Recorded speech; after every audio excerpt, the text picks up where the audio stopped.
Welcome to Stretford. Paddock, today's podcast is brought to you by Surfshark VPN. Now more than ever, our internet reliance has been rapidly increasing. We stream our favourite shows, keep in touch with loved ones, and watch podcasts, not to mention, of course, the football. We'd like to think that information is safe, but as our online footprint increases, so does our need for proper internet security. Surfshark is a VPN service that protects your information by encrypting all the data that you send through the internet, keeping anyone unwanted from seeing it. Another great reason to use a VPN service is often when we're trying to stream something from another country, it can be restricted, so you can only view it from that country. However, using Surfshark VPN enables you to view content that is only usually able to watch from different countries, from abroad. So for example, if you've got a show or a game that you want to watch that is only being streamed in a certain country, using Surfshark VPN,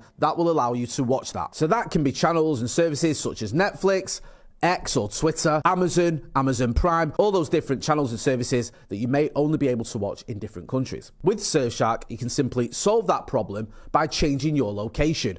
Also, if you do go abroad, you're on holiday, you're on the beach, and you still want to tune in to the Premier League or to any other services that you can't get while you're abroad, well, changing your location back to the UK and using your normal streaming service will enable that using Surfshark VPN. Currently, Surfshark has an amazing deal on. By using the link in the description and the promo code Paddock, which is pretty easy to remember, Paddock, you get an extra 4 months free. Surfshark also offers 30-day money-back guarantee. So use the link in the description and the code Paddock and you get 4 months free. And don't forget, you also get a 30-day money-back guarantee.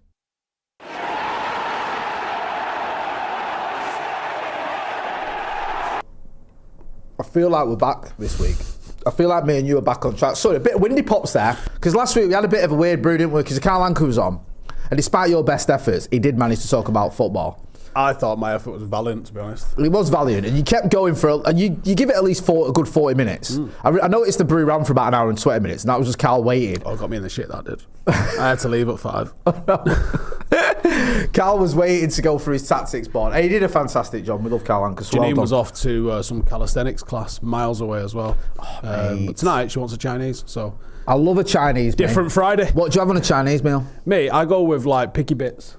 Go on. Talk to me, Goose. So I basically create my own little buffet sort of affair. We're talking samosas, we're talking wontons, we're talking prawn toast.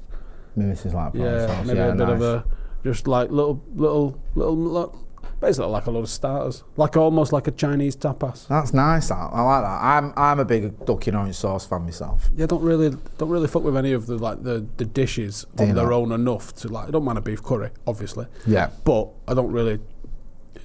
Not really sitting there going, oh, get me like chicken in black bean sauce. What's your is Chinese your favourite takeaway? If you're getting a takeaway, is it like, right, I want to get a Chinese, or do you prefer an Indian takeaway? I love an Indian. Yeah. Like to go a bit experimental. Not with a hot necessarily, quite in the savoury sort of vibes. I could see you being a hot person now going for it. Don't mind it, but don't not trying to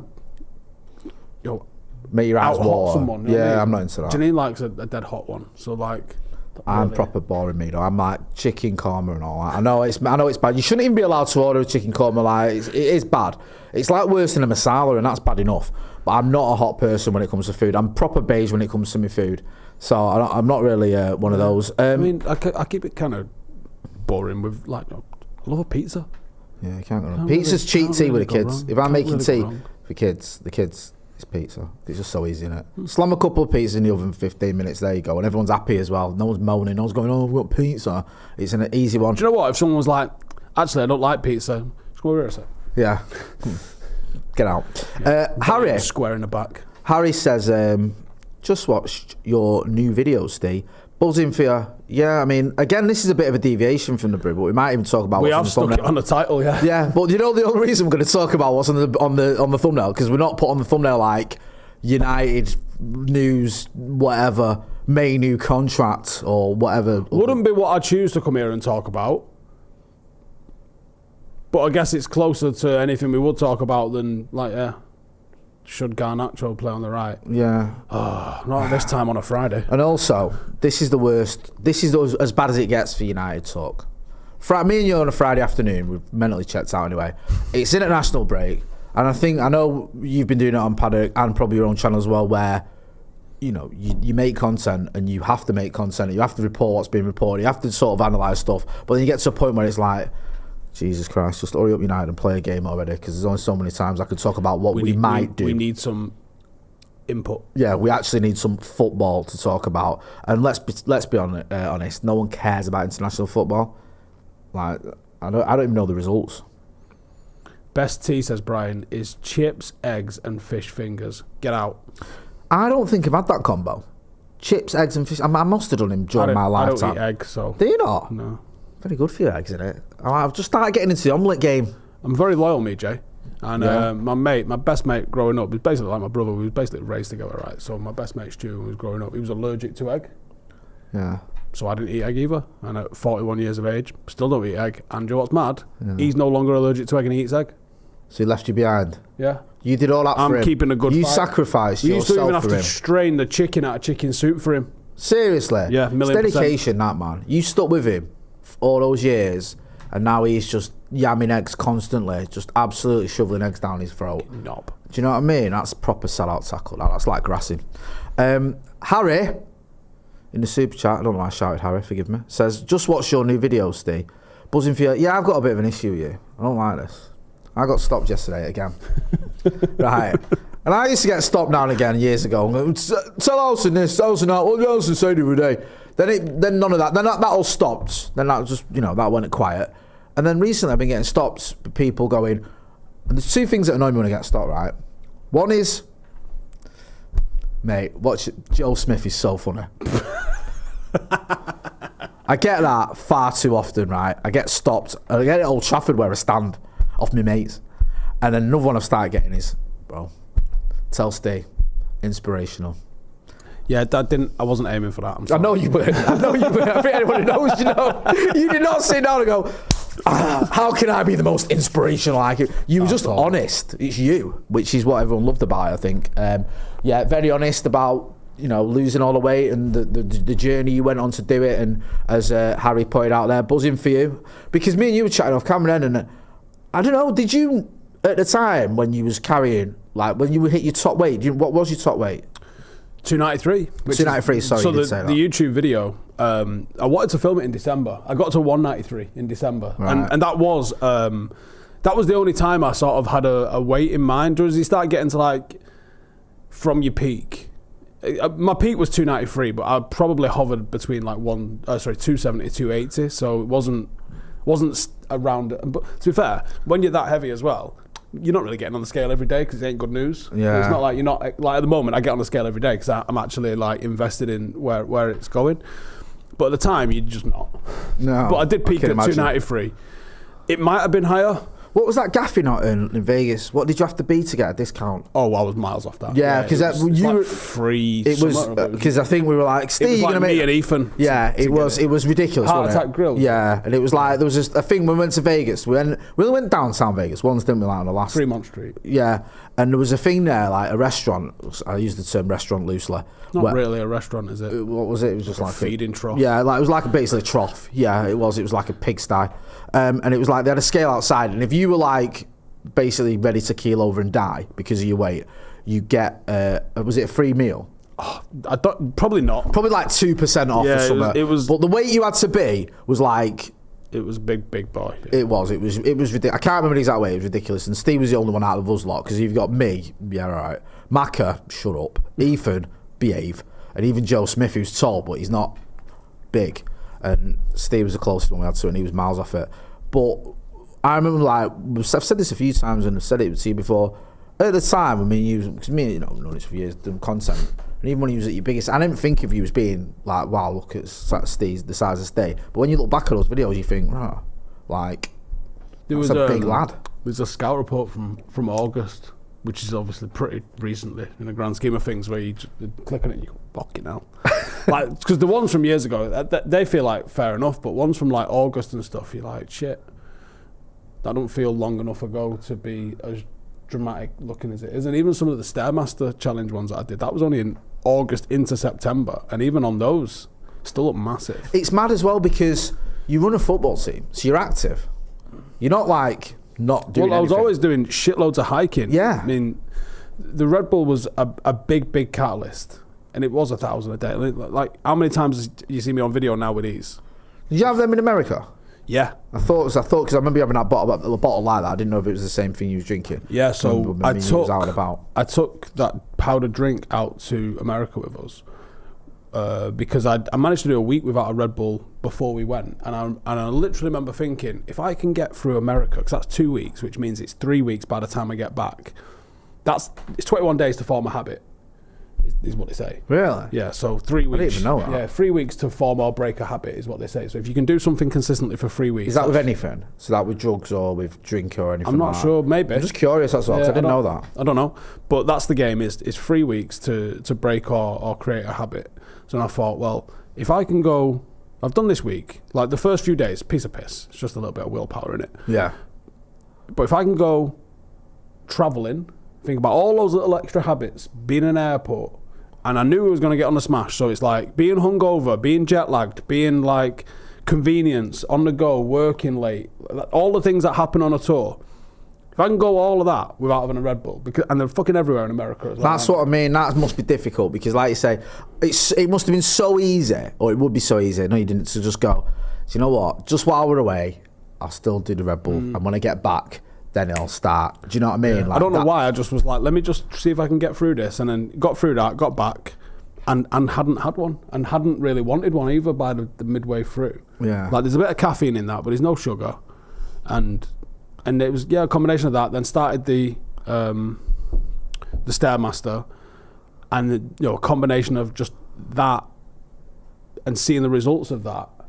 Nicked the diet in a little bit, got boring on the diet, and started to see some big results. But like, it wasn't just the Red. People want to just say, "Oh, it's just the Red Bull." It's not just the Red Bull, because you're going to the fucking petrol station 3-4 times a day, and you're getting a bag of McCoys and a Twix, and it fucking mounts up with a quickness. Of course it does, man. You know what I mean? And then not only that, you're tired, so you have more of them, or your diet goes off the rails a bit quicker. Yeah. But I think with the amount of sugar that I was having in that, it made me want more. Like, I can go ages now. Like, I was probably fucking smashing in like, handful of hobnobs every night as well. Which again, there's a lot in them. Yeah, I know. There's a fucking meal in that, in 4 or 5 hobnobs. But when I wasn't having any sugar, I didn't crave anything. So I wasn't snacking in between, and I was just having chicken and salad, and then like chicken and rice. So the combination of the extra exercise, the lack of Red Bull, the lack of hobnobs, the lack of a fucking bag of McCoys from the petrol station, it just fucking absolutely fucking mounted up. And then you start to see a bit of a difference. And it's I put on my Instagram maybe a week or so ago, once I got down to 193, I'd gone too far because I was fucking fainting and stuff. Right. Like fucking Amazon geezer comes to the door, you jump up, fucking keel over. That was my slight concern. He's like, is he gonna go? Because I know what you're like. He's mega determined, which can sometimes spill over into just like there's being determined. And don't know where the edge is unless you dance over it sometimes. Well, that's what I mean. I thought, is he gonna come in like fucking 6 stone or something, just absolutely gone over TT? So then over Christmas, I was like, well, just fucking eat and let's see what happens. Put £20 on. And then so it's done that over since December, it's kind of gone up £20, down £20, up £20, down £20. So finding the balance of like enough to be in a deficit and enough to maintain, I haven't found that yet. Yeah. So I probably am I'll probably go up and down again. It must help the fact that you're naturally someone who does exercise anyway and does like hiking, and you've got right into your running and just started smoking my times, which I'm fuming about, considering I had a 5-year head start on you. And then you just started dropping in right at me, chat like times that I'm like, it can't even get to now. So I'm like, there's no surprise. But that must help, the fact that you are, because I've got mates who've tried to lose weight who I don't know. Exercising is difficult for them, they'll do it, but it's not something natural for them. I don't know how much it adds to exercising. Right. I honestly think the diet is... The diet's the key. The fucking biggest thing, yeah. Because I was, not to your extent, but obviously when we started Paddock, if you remember after lockdown, I was at my heaviest. You had a little bit of a hamster face going on. Yeah, I remember that beard. And with you, at least like it was mine just sort of comes to my chest and my belly, and I've still got like skinny arms. It's a bit weird, but I remember looking at it was funny because we started Paddock because I'd have a bit of a break from making content. I'd done like your channel, I'd done like a few zooms on it, I'd done Macca's channel, but I'd not been on Paddock until we launched. Not been on Devil, sorry, until we launched as Paddock. So I'd not been doing as much. And then I remember doing the news outside Old Trafford, looking at it, thinking, "Fucking hell, bro, you've piled it on," and also. I was getting dead lethargic, dead knackered, dead quick, and you know, with kids running around the house and everything, you got to be active. So I did couch to 5k, started getting into that. I was still carrying. Was that the only time you started running? Yeah, in lockdown. My mate sent me that. Yeah, he sent me couch because I was like, look, I need to do some and he went, here's couch to 5k. So rather than starting on week 1, which is like week 1 is like walk for 20 minutes, jog for 5 minutes, walk for another 10 minutes, and go home or whatever. It was like I started on like week 4 because I wasn't. I did do shit like that though, but because of my calf pulls and the compartment syndrome, I never even got to the end of it. Right, because I remember wasn't that long ago that you got your calf sorted? Was it? How long ago was that? It was. Was it 2023? It's 2022. 2022. Because I remember it took me fucking ages to get to the point where. So from that, give myself plantar fasciitis by doing the hiking, and then. It's took that long to sort of get over. So for anyone who's really nerdy about your calf, the big calf muscle is the gastrocnemius, but there's the soleus. That's the one that everyone injures. So it's a dead thin calf muscle, but it's the one that controls sort of like being on your toes. Yeah. And when you're running, that's the one that you use. If you increase your frequency of running, or your intensity of running, which obviously when you go from not running to fucking running, you do both of those things. That's the muscle that goes. Because that used to go for me. Because I know you even saw my missus. I did the Pingu music when I was hobbling around and posted it on the internet because she's lovely. But I did it playing football. My calf kept going, and then I'd overcome. I remember once at the beginning of 5-a-side it went, and I couldn't say, "Oh lads, I've got to sit down or I can't play," because obviously that's just that's not an option. So I was sort of overcompensating as I was running, and my other one went. So I was just hobbling around, but obviously having to carry on. The problem with the soleus is because it's not like a real big muscle. It's a dead thin kind of like shit muscle.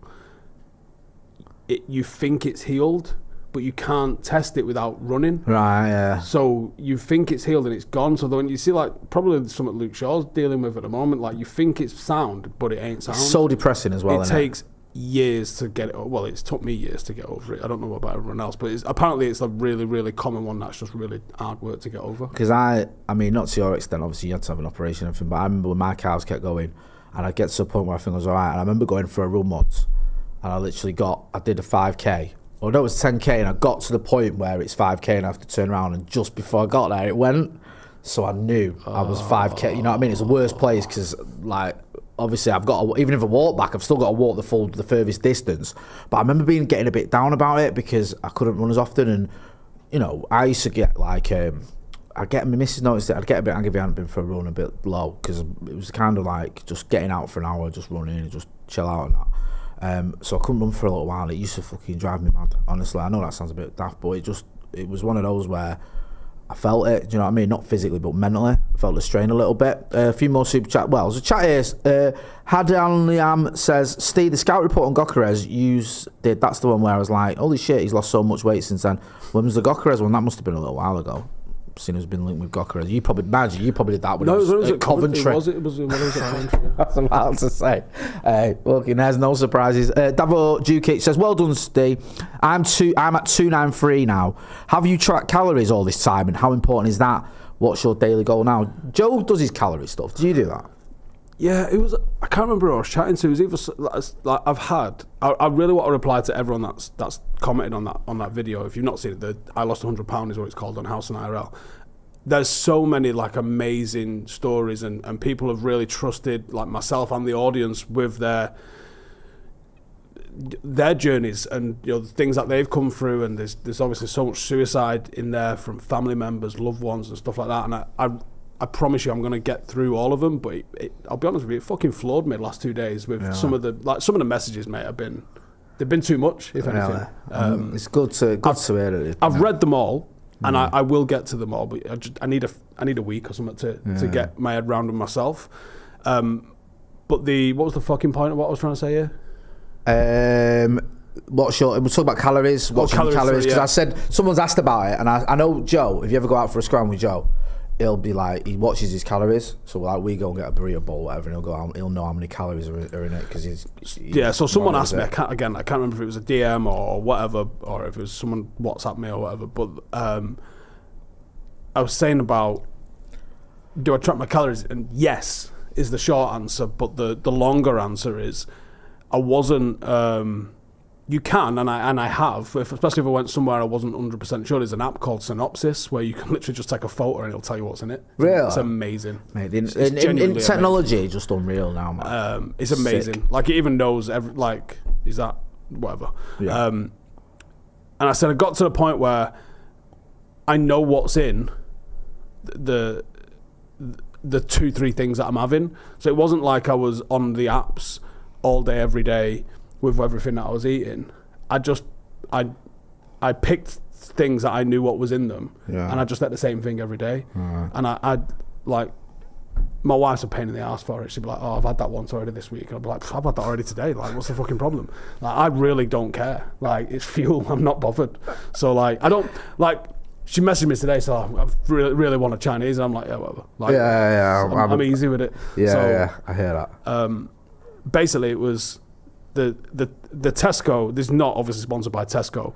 It's my closest supermarket, and I'm lazy. So it was like a packet of Tesco chicken, 180 grams, a Caesar salad pack. Everything's already in there. It's got croutons in there, a little bit of cheese, and some sauce in there. You just fucking mush it all together, and you've got a meal. I love a Caesar salad, man. And chicken then Caesar salad. It was, it's probably 2 portions of chicken because it's 360 grams. So that's really 2 portions of chicken with 1 portion of rice, and that was my tea.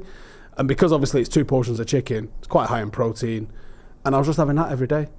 And I wasn't snacking, and I wasn't cheating, and I was just like, if I did 5 days a week of that, it was literally like I'd be losing £2 a week, £2.5 a week. It was fucking flying off. That's mint. That is mega healthy. Because I'm trying to stop snacking and stuff because I had doctor's orders for me sugar. I had like pre-diabetes, and they were like, if you carry on having as much sugar as you're having, you're gonna get diabetes. And I'm shit scared. Believe it or not, I'm actually shit scared of needles, which is probably my saving grace. Probably why I'm still sat here. So I was like, right, I've got to sort that out. So I stopped having like sugar in my coffee. I stopped eating loads of shit, but it's crept back up a little bit, so I need to sort my head out a bit. Stretford and Gaz says, I've started couch to 5k. I'm 52. I'm really, really struggling because of old knee injury, etc. I'm overweight, walking heart attack, and would love to get going on 5k. Take it easy for starters. Don't overdo it. I'm not going to give you any medical advice or anything like that, but you know what I mean. If you're struggling, don't push yourself too hard. But it's doable, man. Like, I think that the thing is just go at the pace that suits you. Do you know what I mean? Maciel Bada says if you can't run, walking is good exercise that saves your knees. Yeah, walking was what I did for the last 10 years, really, and hiking. But even hiking, I had my compartment syndrome. And see, that was a dark time, really, was not even being able to go and do the things that you actually like to do. I'm a fucking outdoorsy guy. Yeah. And obviously from the army to wanting to even just like go around Dovestones, I couldn't sometimes. When you go up the hill part, up to the upper reservoir, my fucking calves would That's got to be mentally taxing, that, man. Like, it was killing me. It was literally killing me because you're like, right, I can't run. And I'd pretty much made peace with the fact that I was never going to run again. And I was like, yeah, totally. Fucking hell, man, that's deep. And even to the point of, before I did that high rocks the other week, and I did have a bit of a calf strain, I was trying, and I literally remember like driving in silence, having an argument with myself, where half of me's going, you ain't running, like you've had a fucking dabble at it and it's gone, and like this is the reality now, and like, but I was like, no, we're gonna do the rehab, we're gonna fucking go. So I've been going to the physio twice a month since June, and it's worked. Yeah, and I've been doing fucking knees over toes guy shit in my underpants in my living room for fucking 2 years. Like, just, I put the fucking reps in. Yeah, fucking hell, man. Do you know what I mean? I remember when was it you did the thing outside, was it transfer review? Was that just after your operation? Fucking fast as fuck, boy. That's one of my favourites. Where were we? Me and McCall were somewhere watching that. I'm sure we were away. Was that when we went to Thailand? Yeah, it would have been. So I think my operation was like June.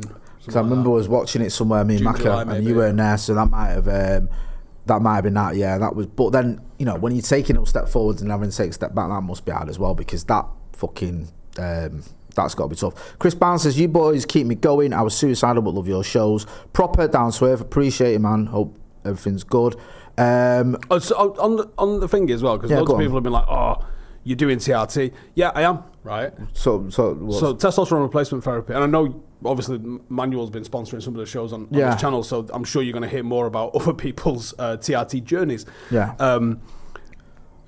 So there was a guy on one of my posts, because I'm one of them knobs now that takes selfies in the gym.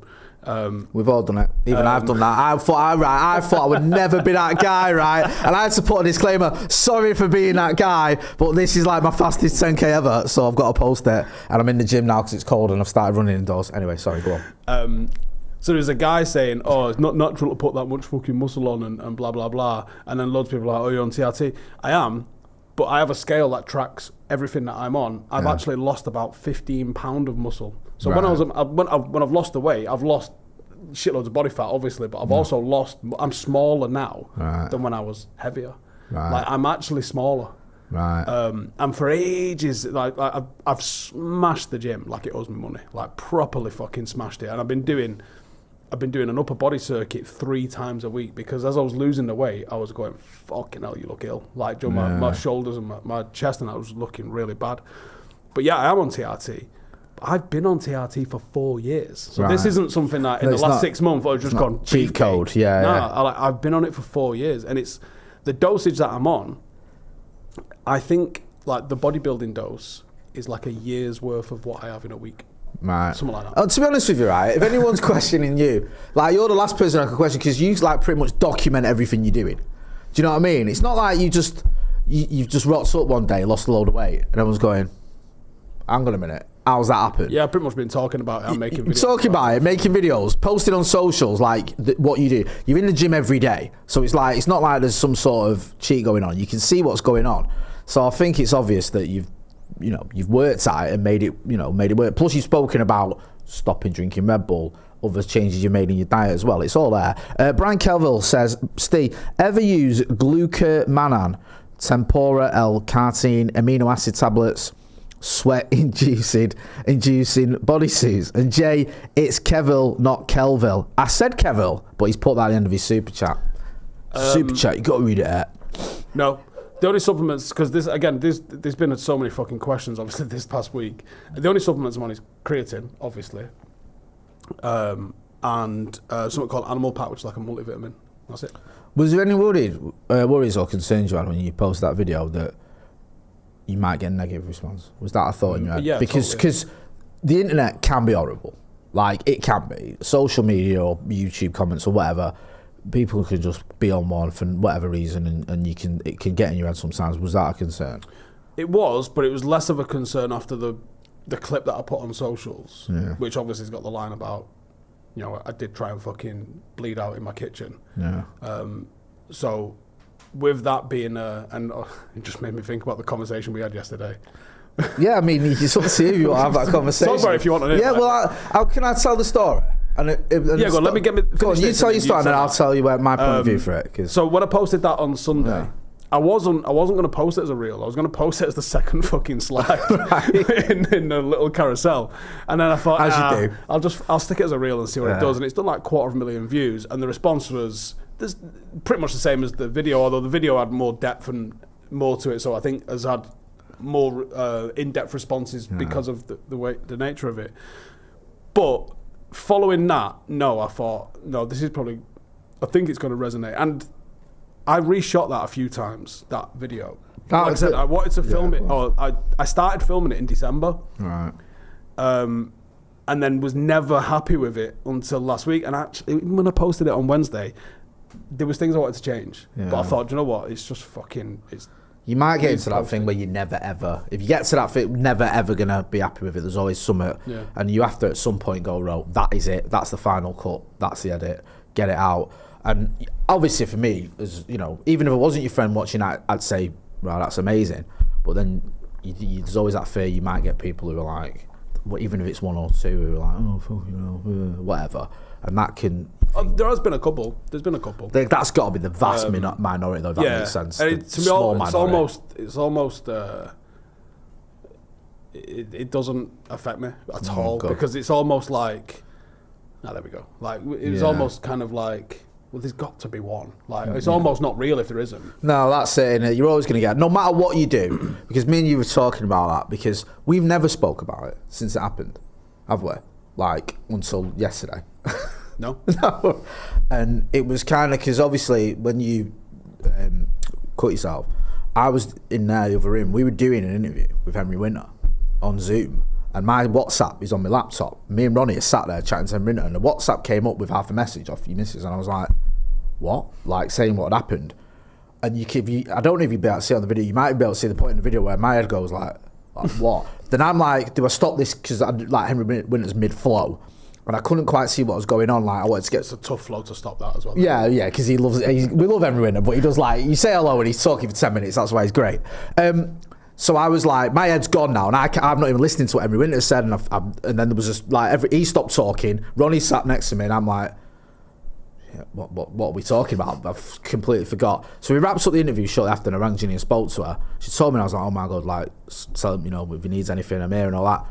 I think, and I said to her, like, obviously the fan channel, don't worry about that, whenever. That's going to be fine. We'll look after that side of things, just make sure he gets better. Next thing I know, coming work the next day, you're upstairs, sorting your football kits out for your team. And I literally said to you, like, what the fuck are you doing here? Are you okay? And you went, yeah, I'm fine. And I went, are you sure? And you went, yeah, I'm fine. I went, bro, shouldn't you be having some time to yourself? Like, you went, no, I've got to do this. And I got the impression you weren't in the mood to chat, and you were just like, leaving the fuck alone kind of thing. And I was just like, right, okay, if you need out, let me know. And that was 4 years ago, whenever it was, and that's the only time we spoke about it until yesterday, when obviously your video came out and we just spoke about it again. And it was kind of mad because, I don't mean this heartlessly, I'd almost forgot. Because we've been, obviously you've been here, we've been having sort of last 3.5, 4 years, whatever, since then. We've been away a couple of times, and it's like, oh yeah, that happened. And we never really addressed it. And it was kind of, you just got on with it. And there was never a point where I felt like we should talk about it. And it was just like, oh yeah, you're all right, so let's just crack on. And that's kind of mad. It is a little bit. I mean, obviously I spoke about it with my wife, a little bit with my parents as well. My fucking mum came around and she was like, I'm not leaving until you've fucking gone to hospital. And I'm like, fuck.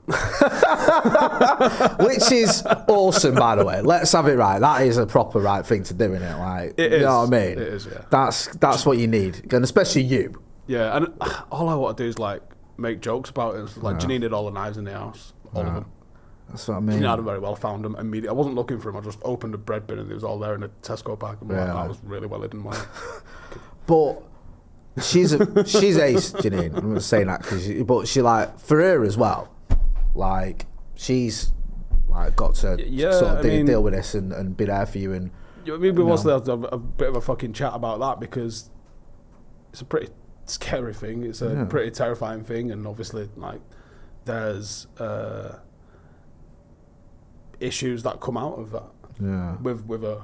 Yeah. And then anytime like my fucking, for a while, probably not happened in a long time, because I feel like I'm a lot better anyway. Yeah. But like if I just fucked off for a bit, she'd panic. Really? Yeah. And that happened a few times. And I wasn't doing anything mad, but like, well, it'd be in the back of your mind, wouldn't it? Like, wasn't in the mind, but no. But if that was your other half, you'd be thinking, are they okay? What's going on?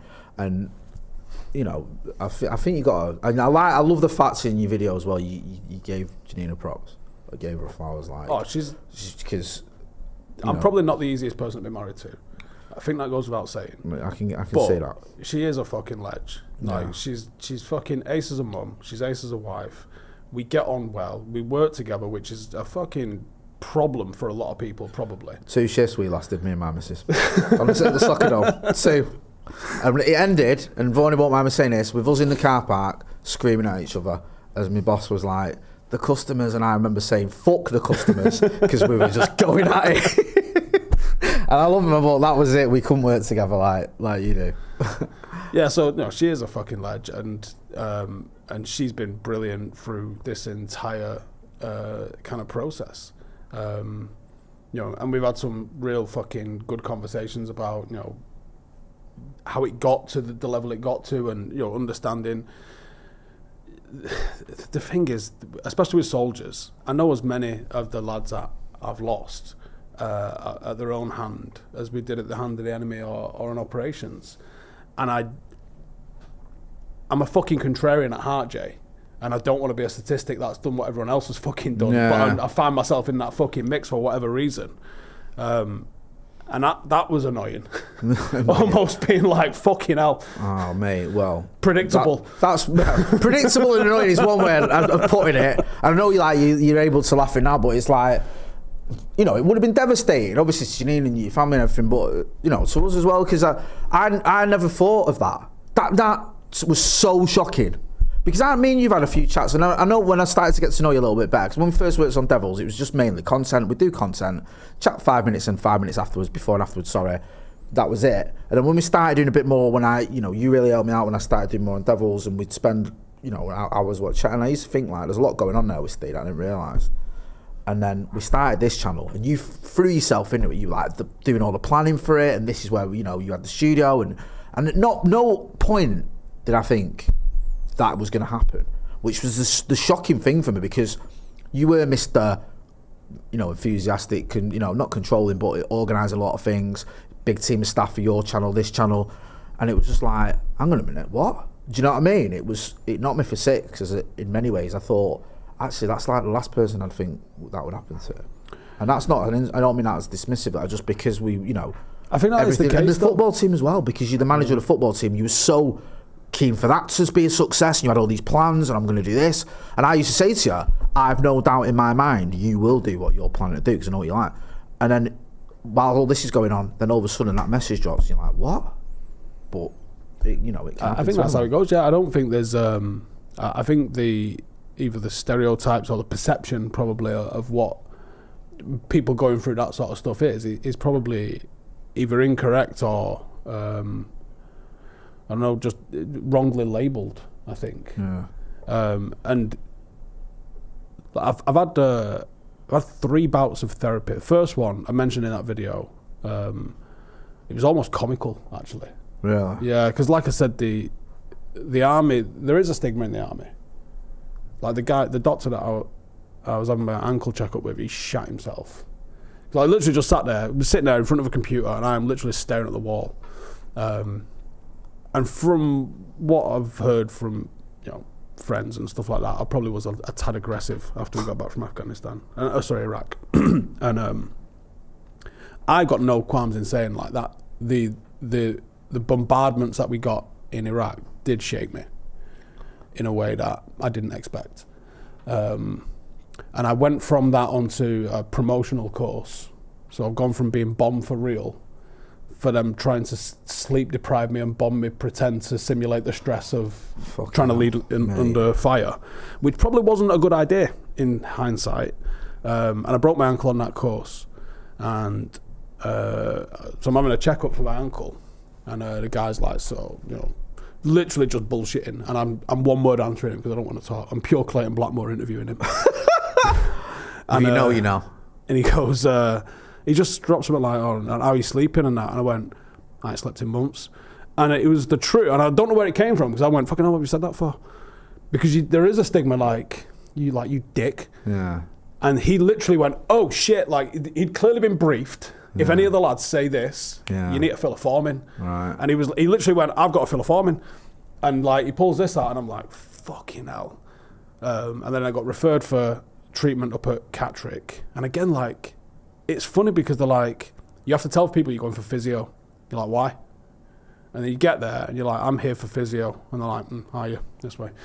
And then you sit down with the guy. That's what they say, physio. Yeah, and it was proper. It was the fucking Goodwill Hunting style. You're like, you're in a fucking thing where he's got like painters and stuff, right? Honestly, it was like I walked in and went, "Where's Robbie Williams?" Is that what it was like? Yeah, and you sit there and chat with him, and like I felt like nothing got said and nothing got done. I did 8 sessions with him, and he's like, "Right, yeah, you're sound." But then I walked around almost like laughing about it. I've seen a shrink, and he said, "I'm sound." Like badge of honor almost. Like, I'm fucking cool. Don't worry about it. So when anything came up, you're like, well, I've had counselling or whatever it is. Like, I'm fucking sweet. Then when I went to the military veterans one, again, I don't know what the fuck we're talking about, but it worked, whatever it was. Yeah. And then I think because of the funding that they have, they can only do 24 sessions, which took me like 6 months. Sorry to interrupt. Was the first counsellor from the military, or was he an outside? They're all civilians. All civilians. Right. Okay. Sorry. But that was, so it was at the hospital in Catterick, which is an army hospital. So there's a civilian doctor at an army hospital. And then the Military Veterans Society is civilian doctors or civilian mental health professionals, I guess probably is the right term, or nurses, that deal with veterans. Right. And it was funny listening to her because she was like, you're all the fucking same. None of you want to go to the doctor. You're all just like, and you're all wired in a really similar way. And I don't know why I got a lot of comfort from hearing that. I don't know, couldn't tell you exactly what. But because you only do 24 sessions with them, they have to discharge you and put you on the NHS one. So then I'm like, right, cool, that was fine. I'll carry this on because I feel like it's working. Sent me to an NHS one. Oh, Joe, it's a ripping through the fucking, like, yeah. Really? Why? Couldn't tell you. Just, I don't know if it was a personality with that guy or the questions he was asking me. I was like, I'm going to fucking fill him in. Really? Yeah. So I went, look, I'm going to leave. Yeah. And then I went and told the Military Veterans Service what had happened. And I was like, thinking, am I going to be in trouble here now? Like, because I want to feel my shrinking. It's not a good fucking look, is it? No, but you didn't, and at least you're being honest. I mean, the only thing you can be with any shrink is honest. And if the situation is you're not, this isn't doing it for you, this is fucking not. They gave me about another 5 or 6 sessions and then was like, don't bother going back to the other one. Yeah. And then I was just me after that. Happy days. Really?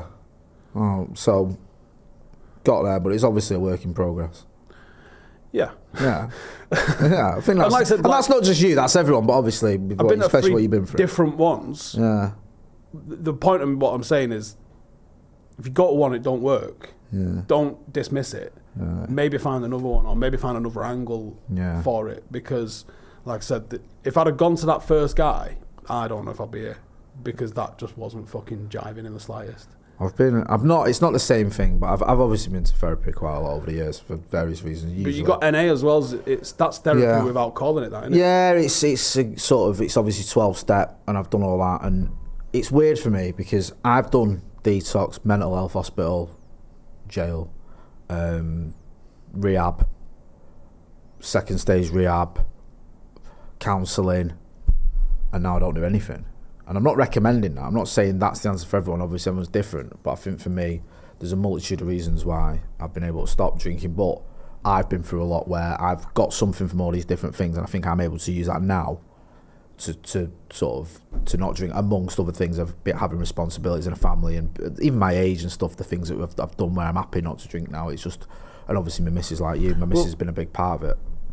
I got this from you actually, which was.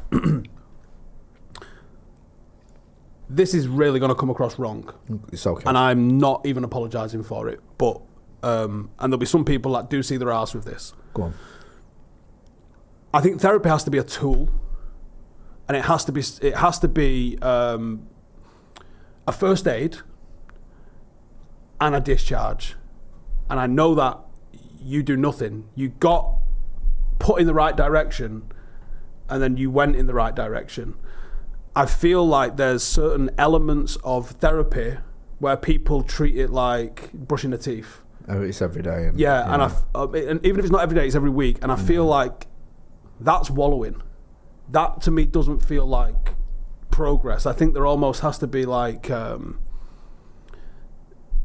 use it as a tool, but then you have to move. Right. Like you got to fucking hit that next stage, and that's where I think. Some people are going to disagree and be like, oh, I've needed it for 20 years. Okay, cool, but I think you're still moving through it then, perhaps. Like, I don't feel like it should be a permanent situation. You shouldn't have a therapist, if you know what I mean, in my opinion. And I could be wrong. Well, this is the thing, and I always say this about recovery and sobriety and whatever works for you. Because I bet you know people that are in AA that have just had to stay in there. Well, they say in NA and 12-step, you'll be in it forever, in theory. They say it's a day at a time, and no one's saying, in 50 years I'm going to be it. It's always like, take it just for today, one day at a time. But the idea is you will always do that. You will always be in the 12-step forever. Mate, which works. And I know people that are for. I was with someone the other day at the United game. We did the old prawn sandwich brigade thing, and my mate brought his pal with him who's 30 years, I think, and he still does it. Wow. So it works for him. And he's a massively successful businessman, but top guy. And NA's not the sitting down with no, tell you about what. And also NA, because if you're doing something for so long, your friends are in it. Yeah. Your community's in it. You know what I mean? Maybe NA is the wrong example. Yeah, and also let's have it right. Some people can do NA or CA. Or AA once a week. It might be 1 hour meeting a week. Like you think, well, that's and in that hour meeting or hour and a half meeting, you see your friends. You go out. That's the thing, is it's a support network. Yeah. I think that's it. 12-step different than maybe therapy. The idea of what I'm thinking is like you sit down and just fucking waffle to a therapist every week. Like if you've got a boil, you need a boil lancing. Yeah. You're not going just having your foot massaged. Do you think though with you as well, because you've done that, but also you and Janine are honest, you've got someone to chat to there that you can talk to. Maybe. You've got you've got a lot of friends, you're close with your family. Because some people might not have that. Do you know what I mean? So I don't know. I'm just saying, because it makes a big difference having someone that you can proper chat to when you need to. And I guess not everyone has got someone like that they can trust. I mean, some people have got shit mates. Yeah. That they couldn't fucking trust with. But that's another reason I'm sober, is because I've got good mates. You guys on the channel will get it, but we've all been away and you understand it. My close mates, one of my closest mates, Koshu, I've, like that with, he's 6 years sober, and me and him used to tear the ass out of it. My other mate, Jay, he still drinks and whatever, but he gets it, and he'd fucking snap someone's jaw if they tried to give me a bag of sniff. He would. I'm not even exaggerating. That's literally what he'd do, because he's that type of person. So I'm lucky I've got a close group of mates who are like, and also they saw the state I was in when I was drinking, and like, nah, we don't need that. You don't fucking need that. So again, I'm fortunate, but you have people whose only mates are people that get on it. So or take the piss out of them. That I can't imagine.